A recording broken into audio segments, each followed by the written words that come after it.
करवा चौथ की कथा। बहुत समय पहले की बात है। एक साहूकार के 7 बेटे और उनकी एक बहन करवा थी।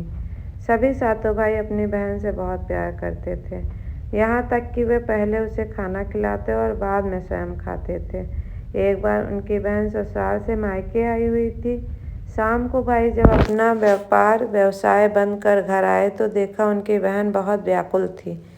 सभी भाई खाना खाने बैठे और अपनी बहन से भी खाने का आग्रह करने लगे, लेकिन बहन ने बताया कि उसका आज करवा चौथ का निर्जला व्रत है और वह खाना सिर्फ चाँद को देखकर उसे अर्घ देकर ही खा सकती है।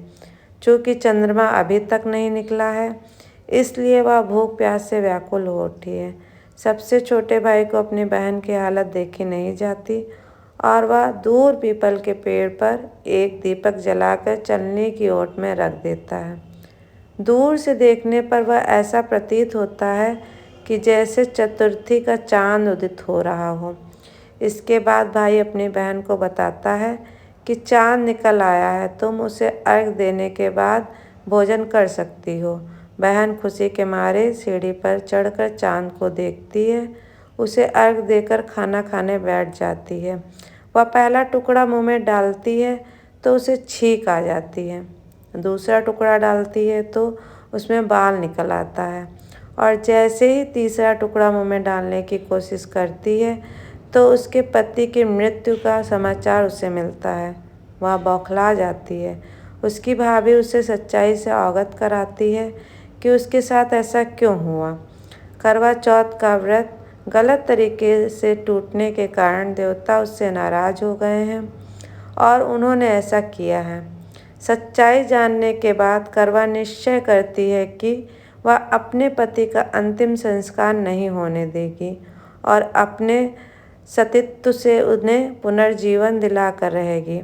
वह पूरे 1 साल तक अपने पति के शव के पास बैठी रहती है, उसकी देखभाल करती है, उसके ऊपर उगने वाली सुईनुमा घास को वह एकत्रित करती जाती है।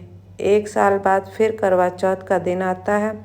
उसकी सभी भाभियाँ करवा चौथ का व्रत रखती हैं। जब भाभियाँ उससे आशीर्वाद लेने जाती हैं तो वह प्रत्येक भाभी से यम सुई ले लो, पिए सुई दे दो, मुझे भी अपनी जैसी सुहागन बना दो, ऐसा आग्रह करती है। लेकिन हर बार भाभी उसे अगली भाभी से आग्रह करने का कहकर चली जाती है।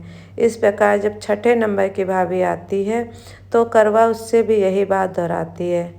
यह भाभी उससे बताती है कि चूँकि सबसे छोटे भाई की वजह से उसका व्रत टूटा था, अतः उसकी पत्नी से में ही शक्ति है कि वह तुम्हारे पति को दोबारा जीवित कर सकती है।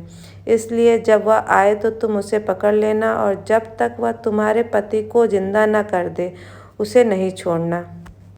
ऐसा कहकर वह चली जाती है। सबसे अंत में छोटी भाभी आती है। करवा उनसे भी सुहागिन बनने का आग्रह करती है, लेकिन वह टालमटोल करने लगती हैं। इससे देख कर वह उन्हें जोर से पकड़ लेती है और अपने सुहाग को जिंदा करने के लिए कहती है।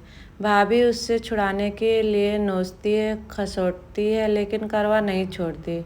अंत में उसकी तपस्या को देखकर भाभी पसीज जाती है और अपने छोटी उंगली को चीरकर उसमें से अमृत उसके पति के मुंह में डाल देती है। करवा का पति तुरंत श्री गणेश कहता हुआ उठ बैठता है।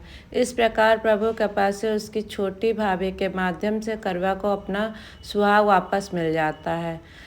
हे श्री गणेश माँ गौरी, जिस प्रकार करवा को चिर सुहागन का वरदान आपसे मिला है, वैसे ही सब सुहागनों को मिले।